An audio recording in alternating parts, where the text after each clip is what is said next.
का बोझ। आज एक अनहोनी हो गई। पिछले 38 वर्षों में जो नहीं हुआ वह आज हो गया। 38 वर्षों में ऐसा पहली बार हुआ कि मैंने अतुल भैया को राखी नहीं बांधी। स्मिता मेरी बेटी मेरे पास आकर बोली, मम्मी दोपहर हो गई है, 2 बज गए हैं। मैंने टेबल पर आपका खाना भी लगा दिया है। पापा व राजू आपका इंतजार कर रहे हैं, खाना खा लो। देखो स्मिता, तुम्हें पता है कि जब तक मैं भैया को राखी न बांध लूं खाना नहीं खाती। अभी तो दोपहर ही हुई है, क्या पता अभी तेरे मामा आते ही होंगे और मैं खाना खाकर बैठ जाऊं, ये ठीक नहीं। तुम लोग खा लो, मैं उनका इंतजार करूंगी। मैंने स्मिता को जवाब दिया, मम्मी कहीं ऐसा ना हो कि तुम्हारा उपवास ही हो जाए। चलते चलते स्मिता बोली, क्या सचमुच ऐसा ही होगा? मैं शंका से सिहर उठी। यदि ऐसा हुआ तो नहीं, ऐसा नहीं होगा। विश्वास की गुथी हुई डोर से प्रत्युत्तर मिलता है। मैं आश्वस्त हूँ, अतुल भैया आएंगे, जरूर आएंगे। मन को सांत्वना देती हूँ। निगाहें घड़ी की सुइयों पर जा ठहरी हैं, जो मिनट मिनट में आगे बढ़ रही हैं। अपने मन में झांक कर देखना चाहती हूँ। मन में दबी हुई अतीत की परतें एक एक कर खुलती जा रही हैं। बड़ी सी हवेली है हमारी, चाचा जी, पिताजी और ताऊ जी, हम सब रहते हैं। हवेली के अलग अलग हिस्सों में मिलजुल कर हम 3 भाई और 3 ही बहनें हैं। चाचा जी के 2 लड़के हैं और 2 लड़कियां बस। ताऊ जी का एक ही बेटा है, अतुल, अकेले है। ना कोई भाई है और ना कोई बहन। मुझे याद है तब मैं बहुत छोटी थी, जब मुझे ताई जी ने रक्षाबंधन के दिन गोदी में उठाकर कहा था कि यह मेरी छोटी बेटी है, यह बांधेगी अपने अतुल भैया को राखी। और उन्होंने जल्दी जल्दी मुझे नया फ्रॉक पहनाया, मेरे बालों में रिबन बांधा और छोटी सी थाली में रोली राखी तथा मिठाई रखकर पकड़ा दी। ले बांध मीनू अपने अतुल भैया को राखी। अतुल भैया ने एक बार मेरी ओर देखा और मुस्कुराए, फिर अपना हाथ आगे बढ़ा दिया। मैंने अपने नन्हे हाथों से राखी बांध दी और ताई जी ने मुझे चूम लिया। बस आज से मीनू ही अतुल की प्यारी बहन है, यही राखी बांधा करेगी अतुल को, उन्होंने कहा। और यह इबारत मेरे दिल पर बहुत गहरे अक्षरों से लिखी गई। इससे पहले अतुल भैया ने रो रो कर हवेली सिर पर उठा रखी थी। मैं भी अपनी बहन से ही राखी बंधवाऊंगा। लक्ष्मी, सोनाली, मधु, तीनों दीदी ने कोशिश की और फिर अंजू ने भी, पर 8 वर्ष के अतुल भैया किसी से भी राखी बंधवाने को तैयार ही नहीं थे। वे मचल रहे थे, रो रहे थे, चीख रहे थे। और जब मधु दीदी ने जबरदस्ती उनके हाथ में राखी बांधी तो उन्होंने उसे गुस्से में तोड़कर फेंक दिया। मेरी कोई बहन नहीं है, मैं तो अपनी बहन से ही राखी बंधवाऊंगा। इनमें से कोई भी मेरी बहन नहीं है। अतुल भैया का रोना रुक ही नहीं रहा था। माँ, चाची जी और ताई जी सब आंगन में खड़े थे। ताई जी की तो आंखों में आंसू भी बह रहे थे। अपने लाडले बेटे की जिद पूरी ना कर पाने की विवशता में करें तो क्या करें। इतने में उन्हें मेरा ध्यान आया और फिर वे मुझे गोदी में उठाकर अतुल भैया के पास ले गईं। 3 साल की थी जब मैं, तब ताई जी के कहने पर अतुल भैया को मुझसे राखी बंधवाने को तैयार हो गए। बच्चे के चेहरे पर मुस्कान आते ही सबके उदास चेहरे खिल उठे। तब से अब तक मैं ही अतुल भैया को राखी बांधती आई थी। इसमें कभी कोई व्यवधान नहीं पड़ा। यूं तो अवसर बहुत आए थे।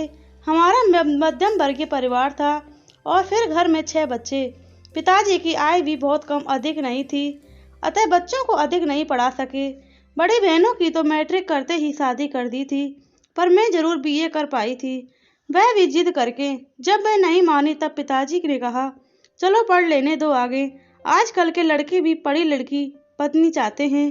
तो यूँ कहिए कि अच्छा लड़का मिल जाने के लालच में ही उन्होंने अपनी बेटी को आगे पढ़ने की आज्ञा दे दी थी और मुझसे प्राइवेट परीक्षा देने के लिए फॉर्म भरवा दिया।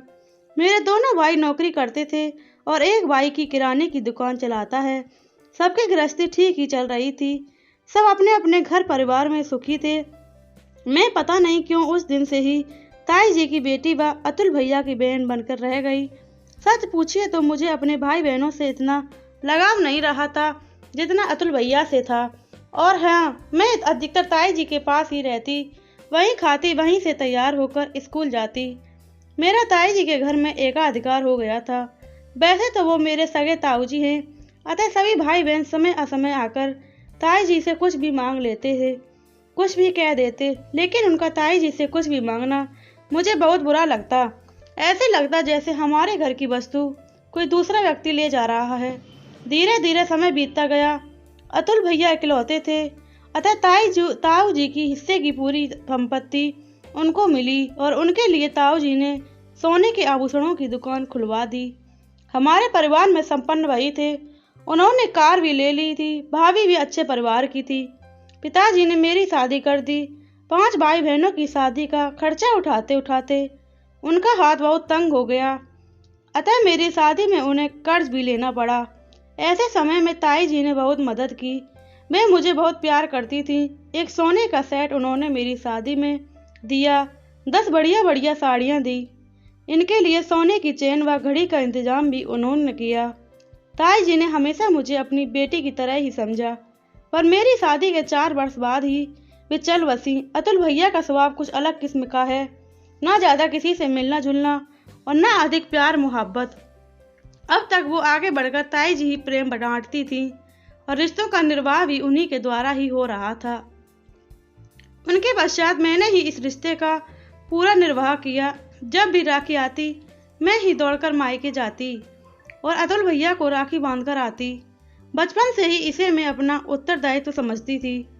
अतुल भैया का हाथ खाली ना रह जाए। मैं जब भी जाती भाभी भी अच्छी तरह से मिलती।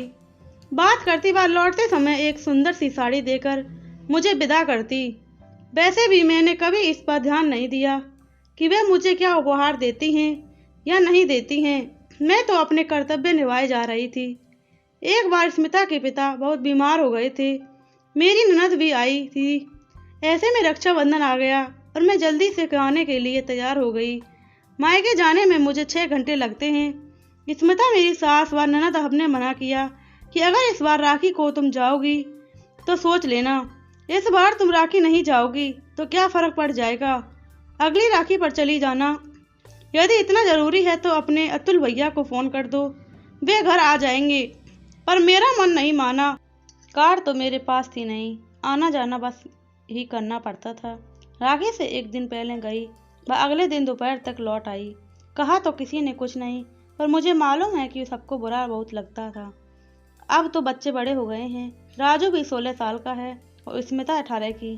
पता नहीं इस बार इन बच्चों को क्या जिद चढ़ी है कि हमारे भाई बहन के रिश्ते का इम्तिहान लेने पर उतारू हो गए। और तो और इनके पापा भी इनका साथ में मिल गए। कल मैंने जाने की तैयारी शुरू की, लेकिन तीनों ही अड़ गए कि आज आप वहाँ नहीं जाओगी। इस बार हमारे अतुल मामा को ही आने दो राखी बंधवाने के लिए। क्या राखी का महत्व सिर्फ आपके लिए ही है, उनके लिए नहीं। और तीनों ने ही मुझसे शर्त भी लगा ली, देखना आपके अतुल भैया नहीं आएंगे यहाँ। अब तक अतुल भैया मेरी ससुराल एक बार भी नहीं आए थे, अतः इन सब की यही धारणा थी कि यह एक तरफा रिश्ता है जिसे सिर्फ मैं ही जा रही हूँ। कल मुझसे बच्चों ने अतुल भैया को फोन करवाया। भाभी फिल्म मिली फोन पर और मुझे उनसे कहना पड़ा कि भाभी मैं बीमार हूँ, इस बार राखी बांधने नहीं आ सकूंगी। आप अतुल भैया और आप कल आ जाइए। भाभी ने मेरी बीमारी के विषय में पूछा और फिर कहा ठीक है, पर मैं पक्का नहीं कह सकती, फिर भी कोशिश करेंगे। मेरा मन तो कह रहा था कि अतुल भैया जरूर आएंगे, पर सारा घर अड़ा हुआ था। इन्होंने तो यहाँ तक कह दिया था तुम्हें बुरा लगता है, इसलिए मैंने आज तक कभी कहा नहीं। पर अब मुझे अच्छा नहीं लगता कि तुम क्यों अकेले रिश्तों का बोझ ढोए चली जा रही हो। उतार फेंको इसे। आज इस बात की परीक्षा हो जाएगी कि यह रिश्ता सिर्फ तुम्हारी वजह से है या तुम्हारे अतुल भैया भी इसे मानते हैं। सुबह से मैंने काफ़ी तैयारियां की, पर शाम के 4 बज गए, लेकिन अभी तक भैया का कोई अता पता नहीं है। मेरा मन धीरे धीरे बैठे जा रहा था। एक बेचैनी मन में है, एक कुलबुलाहट है। क्या मैं ही अब तक यह एक तरफा रिश्ता निभाए चली जा रही थी। ओह, कहीं भैया या भाभी यह ना समझते हों कि मैं कुछ लेने के उद्देश्य से ही उनको राखी बांधने जाती हूँ। अगर ऐसा है तो मेरे लिए इससे बढ़कर शर्म की बात और क्या होगी। अच्छा ही है, इस बात का पता चल ही जाना चाहिए। हमसे तो यह आज की पीढ़ी अधिक समझदार है, जो भावुकता में नहीं बहती, यथार्थ के ठोस धरातल पर पैर रखती है। 5 बज गए थे। मेरी निगाह बार बार घड़ी की ओर उठ रही थी। सच पूछिए तो मैंने भी आशा छोड़ दी थी। भैया अब नहीं आने वाले। यूं ही 6 बजे मेरा धैर्य जवाब दे गया। स्मिता सामने थी और मैंने उसे कह दिया कि वह मेरा खाना लगा दे। मुझे लग रहा था कि पूरा घर मुझ पर व मेरी बेवकूफ़ी भरी भावुकता पर हंस रहा है। अब जो है सो है। मुझे इन सब का धन्यवाद ही करना चाहिए कि इन्होंने मेरा असलियत से मेरा परिचय करवा दिया। मुंह में कौर डालने ही वाली थी कि लगा कि घर के बाहर कार आकर रुकी है। दौड़कर दरवाज़ा खोला तो देखा अतुल भैया और भाभी व राहुल उतर रहे हैं। पता नहीं मुझे क्या हुआ कि भाभी से लिपट कर मैं फूट फूट कर रो रही थी। वे हैरान से मुझे चुप करा रही थीं।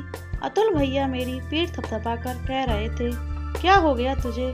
क्या तबीयत ज़्यादा ही खराब है? मुझे एक पार्टी को बहुत ज़रूरी सोने का सेट बनाकर देना था, इसलिए देर हो गई।